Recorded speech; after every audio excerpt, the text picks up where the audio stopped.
Hello students, good morning. Today we shall discuss the remain passages of the poem of an introduction composed by कमला दास। जैसा कि some passages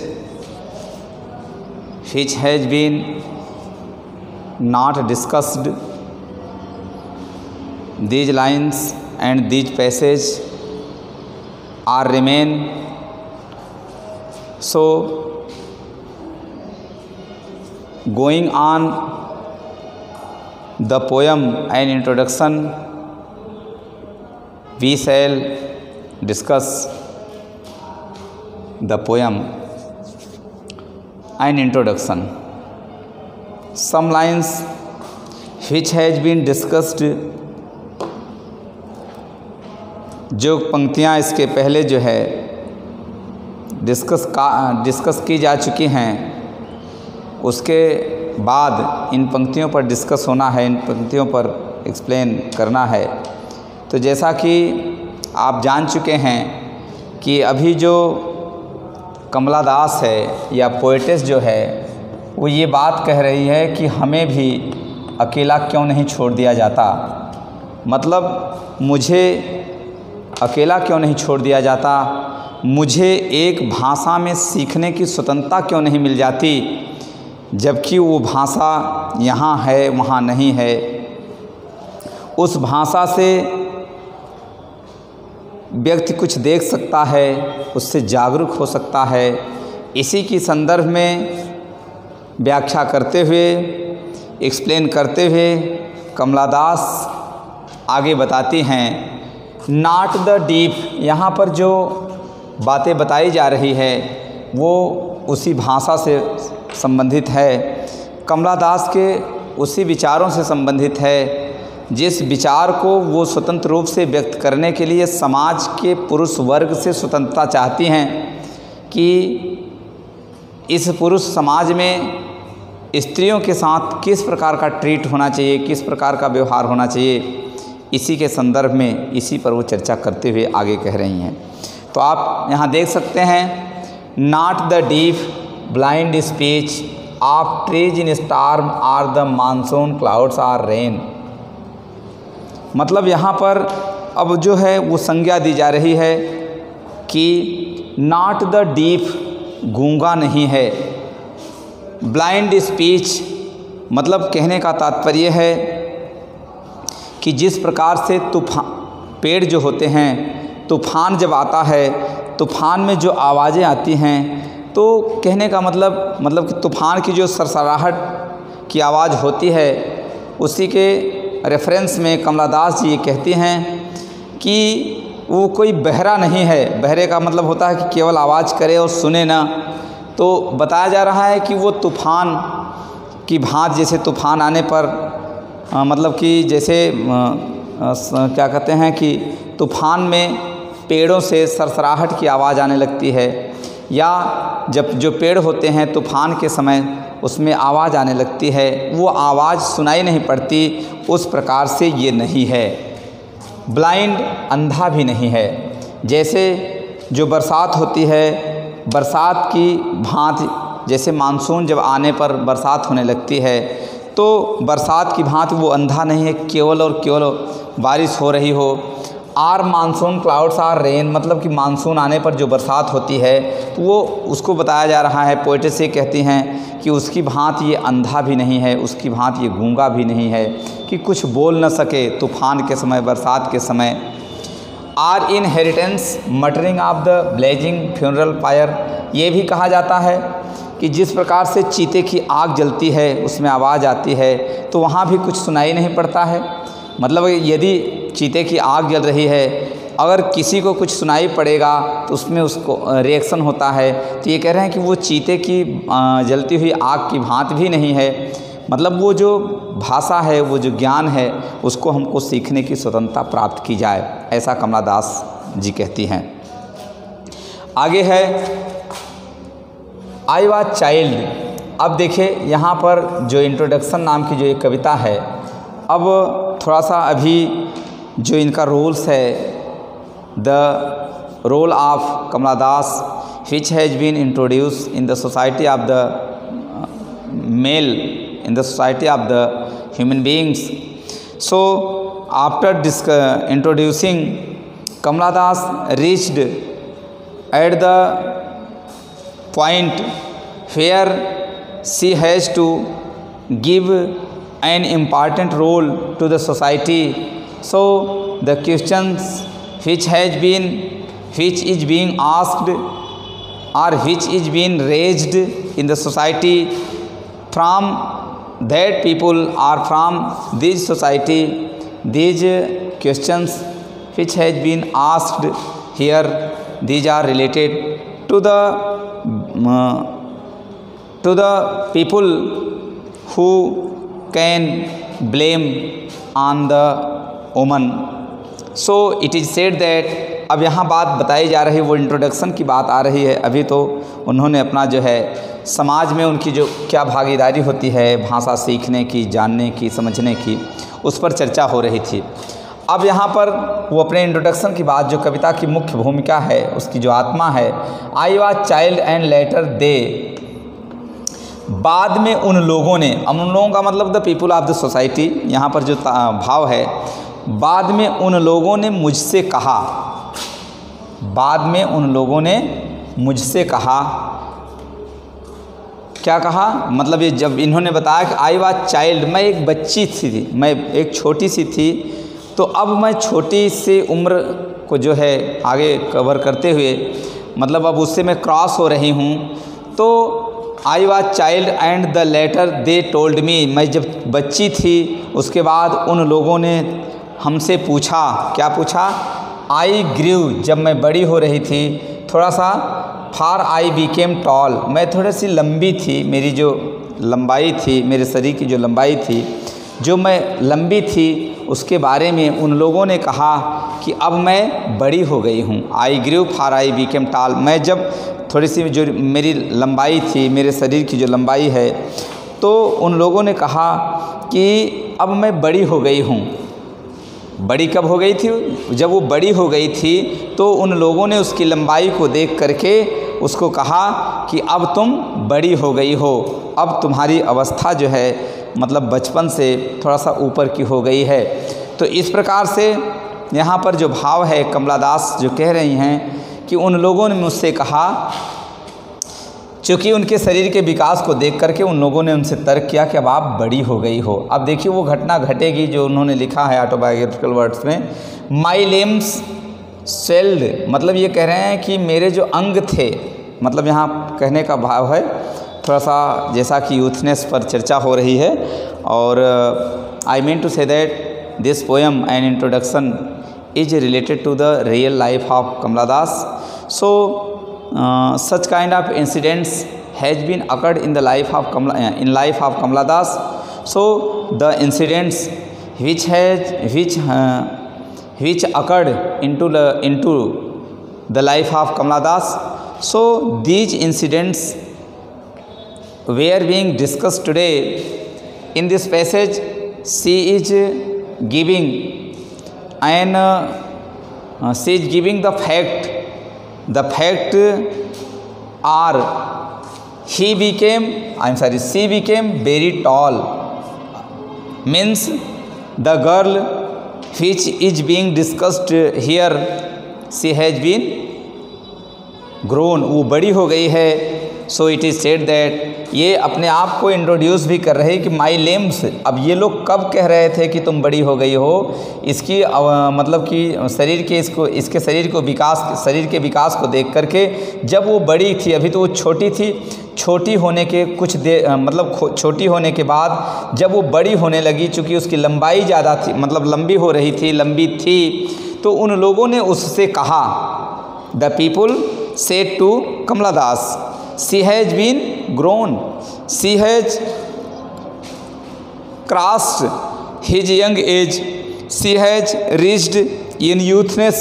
So it is asked that the parts of the body has been swelled, मतलब शरीर के कुछ अंग जो थे वे फूले जैसे सूजने जैसे हो गए हैं। सूजने का मतलब होता है कि उसमें थोड़ा सा विकास हो गया है। यहाँ पर कवयित्री के कहने का भाव है कि वो युवावस्था की तरफ चल रही है। 1 or 2 places स्प्राउटेड हेयर, यहाँ पर कहने का तात्पर्य है कि उसके शरीर में 1 या 2 जगह बालों का उगना प्रारंभ हो गया था या बाल उग आए थे, ऐसा वो बता रही हैं। कहने का तात्पर्य है कि कमला दास अपने अब इंट्रोडक्शन की तरफ चल रही हैं। वो अपने जीवन के वृतांत का वर्णन करने जा रही हैं। वो अपने जीवन की आत्मकथा के उन पंक्तियों का वर्णन करने जा रही हैं जो उनके जीवन में मतलब कि बोथ फैमिलीज, मतलब उनके परिवार, मतलब उनके जो पति थे उनके साथ जो व्यवहार हुआ था उसका वर्णन यहाँ पर धीरे धीरे हो रहा है। तो कहने का तात्पर्य है कि थोड़ा सा अब आप देख सकते हैं कि the poetess again says that, कवित्री आगे कहती है, this is not like deep which only gives it impression, वो एक गूंगे की बात नहीं है जो केवल अपना इम्प्रेशन छोड़ती है, मूवमेंट नहीं करती है, ऐसा नहीं। मतलब वो, मतलब जिस भाषा की बात की जा रही, जिस सीखने की कला की बात की जा रही थी उसी के बारे में कमला दास कहती हैं। इन द स्टॉर्म, जैसा कि ये बताया गया, in the storm which only gives its impression in the storm and gives impression like clouds and rains. So I mean to say that it was not like clouds which only rains, and it was not like only rains. Why? It has sensation. So like it was not like funeral pyres which only burns, जो केवल और केवल जलती है। So he again says that, तो आगे बताती हैं, she has been older now, she can understand everything, she feels about the youthness। ये कह रहे हैं कि so she again says that, तब आगे बताती हैं, she has been older now, वो अब मतलब कि अवस्था में आ गई हैं, मतलब कि छोटी सी जो अवस्था थी उससे वो बड़ी हो गई हैं, मतलब यहाँ पर युवावस्था की तरफ चल रही हैं। she can understand everything, वो सारी चीज़ों को समझने की क्षमता उनके अंदर आ गई है, अर्थात she can easily understand about anything she feels about her youth, वो अपनी युवावस्था की जानकारी, उनको अपनी युवावस्था का अनुभव होने लगा है।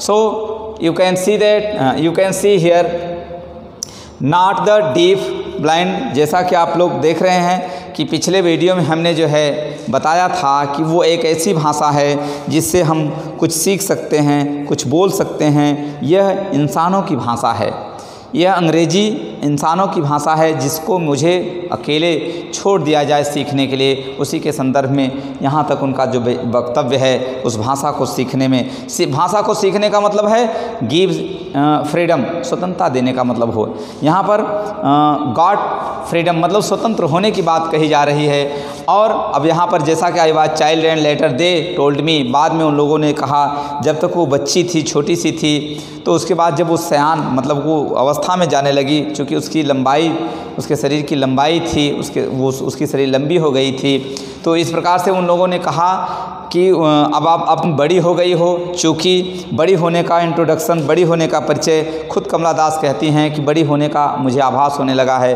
क्योंकि मेरे शरीर में कहीं कहीं बाल, 2 जगह बाल उगाए हैं और मेरे शरीर में सूजन जैसा, अर्थात मेरे शरीर के जो ग्रोथ हैं वो बढ़ रहे हैं। तो इस प्रकार से आप देख रहे हैं कि इन पंक्तियों में कमला दास ने अपने इंट्रोडक्शन नामक जो कविता है उसको अपने ऑटोबायोग्राफिकल वर्ड्स में उसका इंट्रोड्यूस कर रही हैं। आप आके देखते रहिए। तो देखिए इस प्रकार से in the further lines Kamala Das say that when I asked for love not knowing what else to ask, for he drew a youth of 16 into the bedroom and closed the door. He did not beat me, but my sad woman body felt so beaten. The weight of my breasts and womb crushed me. I shrank pitifully. आप ध्यान दीजिए, यहाँ पर थोड़ा सा भाव है कहने का। और द इंसिडेंट्स, जैसा कि मैं आपको बार बार बताता हूँ कि वे घटनाएं, चूँकि इनके बारे में बताया जाता है कि जो कमला दास थी वो 6 वर्ष की अवस्था में ही कविताओं को लिखना शुरू कर दिया था। तो इन्होंने इनके जीवन में, इनके जीवन की दहलीज में जो घटनाएं घटी, इन्होंने एक स्त्री होने के नाते स्त्रियों की जो व्यथा थी, ये स्त्रियों के साथ जो मतलब व्यवहार था, केवल उतने एरिया में, उतने निश्चित दायरों में स्त्रियों का स्थान न रहे, इस पर सोच करके इन्होंने समाज की सेवा करते हुए समाज में स्त्रियों की दशा को, समाज में स्त्रियों के साथ हो रहे व्यवहार को, समाज में स्त्रियों के साथ हो रही स्त्रियों की भूमिका को, पुरुष के बीच में, पुरुष के समाज के बीच में क्या होनी चाहिए, उनको केवल क्या इतना ही अधिकार है, केवल उनको इतना ही प्रयोग करने, मतलब इनको प्रयोग करने का अधिकार है, इस पर उन्होंने बहुत ही गहराई से चिंतन करते हुए इस कविता को लिखा है। इसलिए इसमें कुछ थोड़ा सा साहित्यिक जो मतलब कि परिवेश है, साहित्य का जो परिवेश है, उसको आप बहुत ही केयरफुली ध्यान देंगे। मतलब कि इन्होंने समाज के उस बहुत ही तुच्छ, बहुत ही क्या कहते हैं, ओछर जो मानसिकताएं थी, उसी के दायरे में केवल महिलाएं रहें, उसी के दायरे में केवल स्त्रियों का समाज हो, केवल स्त्रियों का अधिकार केवल उतने तक सीमित है, इन सब को वायलेट करते हुए, इन सब को एक तरफ करते हुए कमला दास ने समाज की में स्त्रियों के साथ जो व्यवहार है उस पर बहुत ही शालीनता से कविताओं को लिखा है। तो आप देख सकते हैं, when I asked for love, अब चूँकि she was unknown about what is love, so she has only a desire to know about the mystery of love। यहाँ कहा जा रहा है कि जब वो अब मतलब कि क्या कहते हैं कि युवावस्था में हैं, युवावस्था की तरफ हैं, अर्थात उनकी लंबाई थोड़ा सा बढ़ी हुई है, तो समाज के लोगों ने उनके बारे में जब बताया तो इन्होंने भी आभास करके ये बताया कि हाँ मैं युवावस्था में हूँ। तो अब देखिए, अब इनके साथ जो घटना घट रही है उसको देखिए कितने अच्छे ढंग से कवित्री ने प्रस्तुत किया है। When I asked for love, अब जब ये युवती हो गई थी तो इन्होंने अपने से या अपने दाम्पत्य जीवन में, चूँकि इनकी शादी हो चुकी थी, तो इन्होंने प्यार मांगा। प्यार क्या मांगा कि मतलब इन्होंने केवल प्यार की बात की कि what is love, what is the use of love and what is the definition of love, so not knowing what else to ask, और इनको ये भी नहीं पता था कि मैं उस प्यार के अलावा क्या और मांग सकती हूँ, मतलब मैं और क्या मांग सकती हूँ, ये बातें उनको किसी भी प्रकार से जानकारी में नहीं थी कि मतलब वो और चीज़ों को मांगें, और चीज़ों को पाने की चेष्टा उनके अंदर हो, जिज्ञासा उनके अंदर पैदा हो। इसलिए उन्होंने क्या कहा, आई आस्क्ड फॉर लव, मैंने प्रेम मांगा, और प्रेम के अतिरिक्त मैं कुछ और मांग भी नहीं सकती थी क्योंकि मेरे अंदर और किसी चीज़ की कोई जानकारी नहीं थी। For he drew a youth of 16 into the bedroom and closed. अब ये व्यथा जो है, ये जो घटना है, जो इनके जीवन में सच्ची घटना है, उसका वर्णन कर रही हैं। अब ये कहती हैं कि मैंने तो केवल प्रेम मांगा था, अब इनकी शादी हो गई है। अब शादी की रात की घटना का इन्होंने अपने कविता में वर्णन किया है। जैसा कि मैंने आपको बताया है कि ये ऑटोबायोग्राफिकल वर्ड्स में लिखा है, आत्मकथा नामक आत्मकथा वाले शब्दों में लिखा गया है। मतलब इनकी घटना जो थी, इनके साथ जो घटना घटी है, ऑटोबायोग्राफी का मतलब आप जानते हैं कि जो स्वतः अपने बारे में लिखता है उसको ऑटोबायोग्राफी कहा जाता है, और जब किसी व्यक्ति के बारे में दूसरा कोई लिखता है तो उसको बायोग्राफी कहा जाता है, जीवन कथा कहा जाता है। तो अब आप देखिए, ये अपनी कथा को स्वतः लिखा है। ही ड्रीव ए यूथ ऑफ 16, एक 16 वर्षीय युवक, एक 16 वर्षीय युवक, इनटू द ड्रीव मतलब into the bedroom and closed, मतलब उनके मतलब कि बेडरूम में जाता है एक 16 वर्षीय युवक। I mean to say that he was also, he was perhaps her husband, वो शायद उनका पति रहा होगा। ठीक है, वो मतलब कि देखिए, ही ड्रीव ए यूथ ऑफ 16, मतलब एक 16 वर्षीय युवक जो उनके कमरे में प्रवेश करता है, उनके बेडरूम में प्रवेश करता है, क्लोज द डोर, और दरवाजे को बंद कर लेता है। और देखिए, इन्होंने साहित्य में कितने अच्छे ढंग से उन शब्दों का प्रयोग किए हैं, जिन शब्दों को साहित्य में बहुत ही आराम से, उसके अर्थ को भी बहुत अच्छे ढंग से समझा जा सकता है। इस प्रकार से आप देख सकते हैं कि स्वतंत्रता के पहले की एक कवित्री कमला दास ने भारत की कल्चर और संस्कृति पर किसी भी प्रकार से कुठाराघात न करते हुए किसी भी प्रकार से कुठाराघात न करते हुए समाज में स्त्रियों की दशा और उनके उपयोग, उनके प्रयोग, उनके दायरों को लिखा है। अब यहाँ देख सकते हैं he did not beat me. अब देखिए बता रहे हैं कि वो मेरे कमरे में घुसा, लेकिन अब देखिए यहाँ पर क्या किस प्रकार की बात की जा रही है, आप ध्यान देंगे कि वो मेरे कमरे में घुसा, he did not beat me, उसने मुझे पीटा नहीं, उसने मुझे किसी प्रकार से पीड़ा नहीं पहुंचाई, उसने मुझे किसी प्रकार से प्रताड़ित नहीं किया। So but my sad woman body felt so beaten. अब देखिए यहाँ पर किस प्रकार से शब्दों का उन्होंने अपने साहित्य में प्रयोग करते हुए आपको पूरे अर्थ, आपको पूरे मतलब उसकी जो फीलिंग है उसको अर्थ के रूप में एक्सप्रेस कर रही हैं। But there is no any kind of boundation, there is no any kind of there is no any kind of boundation and there is no kind of openly thought which has been only understood by the students.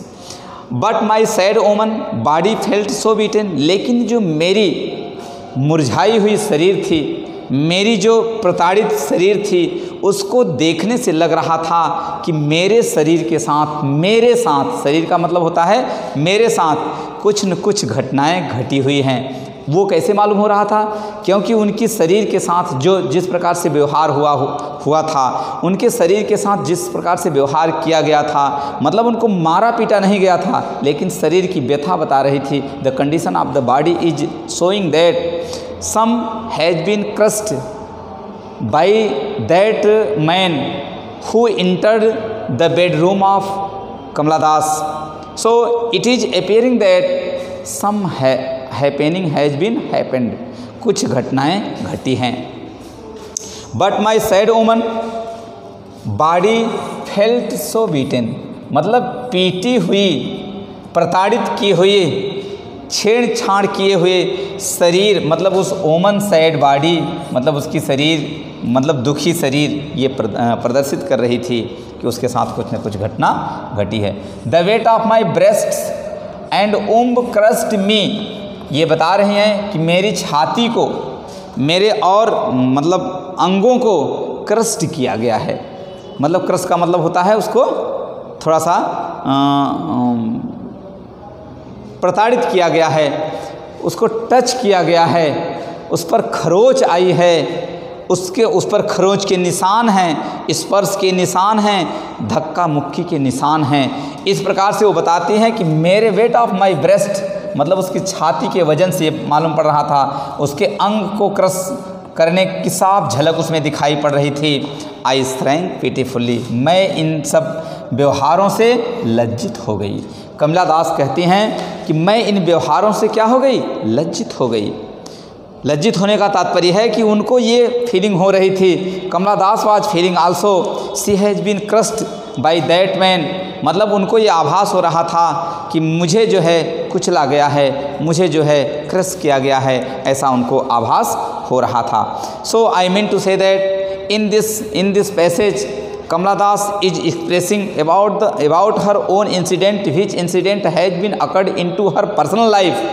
So it is said that when she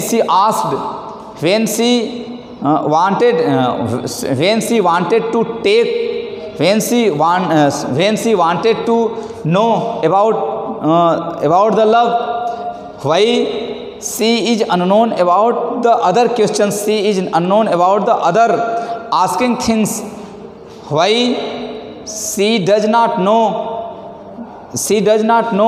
what he can ask for her own. He drew a youth of 16 into the bedroom, a young man. His age was maximum approximately 16 years old, or the age of that man who has come into the bedroom of Kamala Das was maximum 16 years. He entered forcefully and he has not desire to beat Kamala Das, so he did not beat her personally, but when he acted in the bedroom with Kamala Das, so the atmosphere and the gestures of the body is indicating that it some happening has been happened, or some occurred, some incident has been happened into the life of Kamala Das. So the body structures, gestures of the body is indicating to the poetess. So the bit of breast and wombs crust. So other female organs, other the part of the body is showing that some incidents has been occurred. तो इस प्रकार से आपने ये देखा कि the weight of breast and womb crust में मुझे ऐसा आभास हुआ, मेरे शरीर को ऐसा आभास हुआ कि मेरे साथ कोई न कोई घटना घटी है। आई श्रैंक पिटीफुल्ली, और मैं जो है उस घटना से लज्जित हो गई। तो इस प्रकार से आप देख रहे हैं कि कमला दास ने अपने इस इंट्रोडक्शन नामक कविता में उसके साथ जो घटना घटी है उसी का वर्णन कर रही है। वो this incident is not related her personal life, so he is giving her thought to the humour to all women races for the Indian culture.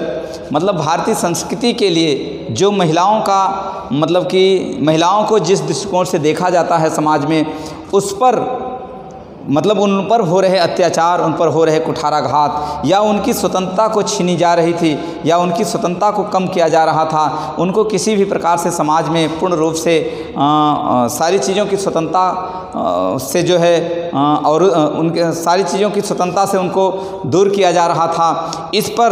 इससे प्रेरित होकर के कमला दास ने एन इंट्रोडक्शन नाम की जो कविता लिखा है, उन्होंने उन पर, उन स्त्रियों की दशा पर उन्होंने प्रकाश डाला है।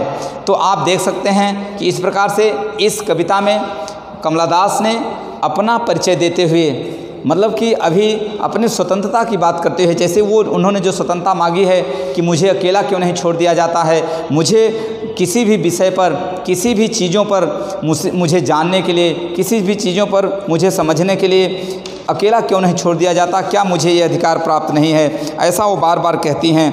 और कहते हुए वो अब जब यहाँ पर पहुँचती हैं कि जैसे उन्होंने अपना इंट्रोडक्शन करते हुए जब बताया कि हम एक तुच्छ, मतलब उन्होंने स्त्री जात के लिए बताया कि हम एक तुच्छ एरिया, तुच्छ दायरे में रहने वाली हम औरत नहीं हैं, दायरे में रहने वाली औरतें नहीं हैं, क्योंकि मैं भी कई भाषाओं में बोल सकती हूँ, कई भाषाओं में लिख सकती हूँ, और कई मतलब कुछ भाषाओं में मैं स्वप्न देख सकती हूँ। अर्थात कहने का मतलब she is also free to know, to understand, to dream in any language. So it is said that in the before passage, पहले के पैसेज में जैसा कि ऐसा बताया गया है। तो हम आज जो है इस पैसेज के अंतर्गत कमला दास के इंट्रोडक्शन नामक कविता के अंतर्गत हमने स्त्रियों के ऊपर जो प्रकाश डाला गया है, उनके अधिकार के ऊपर प्रकाश डाला गया है।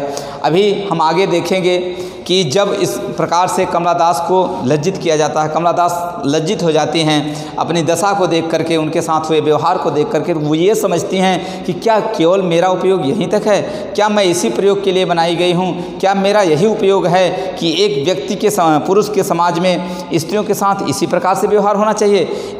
इन सब बातों पर वर्णन करते हुए वो कमला दास आगे की तरफ आगे चलती हैं, आगे बताती हैं। और हम इस प्रकार से जो और मतलब उनके बारे में कहा जाएगा, जैसे कि अभी उसमें आएगा कि आई ओर ए शर्ट, अभी वो जो बताएंगी कि मैं, अब इसके बाद में वो बताएंगी कि मैंने एक शर्ट पहन लिया और मैंने अपने भाई के ट्राउजर्स को पहन लेती, वो अपने भाई के ट्राउजर्स को पहन लेती है। और जैसा कि अब उसको दूसरी बात प्रेरित की जाएगी, समाज जो है उसको प्रेरित करते हुए, मतलब उसको दूसरी चीज़ें को प्रेरणा देगा कि अब जो अगर आपके अंदर इस प्रकार के भाव निकल रहे हैं, इस प्रकार के भाव हैं कि हम एक स्त्री नहीं हैं, तो वो स्त्री हो जाए, अपने बाल छोटे करवा ले, बाल कटवा ले। इन तमाम प्रकार की बातों की व्याख्या हम अगले पैसेज में करेंगे और ये देखेंगे कि इनके साथ जो हुआ है, इनके साथ जो घटना घटी है, उस पर इन्होंने कितने अच्छे ढंग से टिप्पणी की है ताकि समाज को एक अच्छा संदेश जाए। और संदेश जाने के साथ साथ रियलाइजेशन हो जाए। स्त्रियों के अंदर जो मतलब कुंठा है, स्त्रियों के अंदर जो स्त्रियों को जो समाज में दबाया गया, स्त्रियों को जो समाज में उठने का मौका नहीं दिया गया, तो उससे स्त्री जो जाति हैं पूरे समाज की, पूरे देश की, भारतीय संस्कृति के अंतर्गत रहने वाले स्त्री समाज को उन्होंने रियलाइज़ किया है। उन्होंने उनको आगे आने के लिए, उनको समझने के लिए, उनको आगे बढ़ने के लिए उन्होंने इसमें एक इंस्पायरेशन, एक प्रेरणा देती हैं। तो इसी के साथ मैं अपनी मतलब इस पैसेज के अर्थ के अंतर्गत मैं ये मतलब कि meaning of this passage I close today. अब मैं नेक्स्ट पैसेज में जो है आपको बताता हूँ कि उन्होंने और किन बिंदुओं पर प्रकाश डाला है। Thank you very much.